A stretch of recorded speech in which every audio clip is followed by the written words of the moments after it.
make it to your town or country? Don Preston. Andre Chumley? It's Cheri Jiosne.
I mean, it's very new to me. I mean, Don's been traveling throughout the world playing music for decades, but I mean, I think for what we do anyway, the European response and the Canadian response is a little bit more enthusiastic, and it's just more aware and open to it to begin with. I think it's here you always, when somebody asks you what you do, you always kind of want to say that, well, it's this kind of weird electronic music, where in Europe I don't even really kind of preface it with weird. I just say it's electronic music. Like I don't even really think that they're going to perceive it as weird. We're here, which might be my own kind of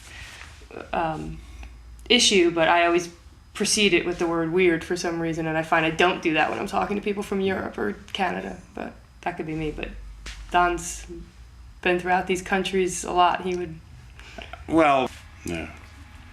Yeah, that is very difficult. Of course, there's so many great drummers, but I'm not going to actually go with the drummer. I'm going to go more, I think for me, it's more an artist like Patti Smith, where there's been like this consistent level of integrity and attitude that no matter what hasn't really changed, and a combination of doing poetry and music and free form. So yeah, I'd probably have to go with Patti Smith for me. I think for me it was we were doing a show as JFK's, and it was we were doing improv music to a live performance dance piece at Dancing Foot Yoga in Red Bank, and it was a great piece, and there were a lot of people there. And just as we were starting, it's just acoustic drums and electronic guitar, and just as we're getting started, it's an acoustic drum intro, and it's the very beginning of the piece, and Andre's supposed to come in and do a whole bunch of layered electronics, and there was this massive storm, and all the power went out right as the performance started. But it was great because there was all these candles lit in the room, and we just went with it. And so that particular second that I realized that there was going to be no electronic accompaniment for this entire piece, and I was going to have to strictly do it where we had practiced it, with her dancing, it was still improv, but, we had ideas. And so that 1 second of realization that the power wasn't coming back on was a pretty intense moment. But then once, we went through it, it turned out to be a really good thing. But that moment was, that was a scary moment.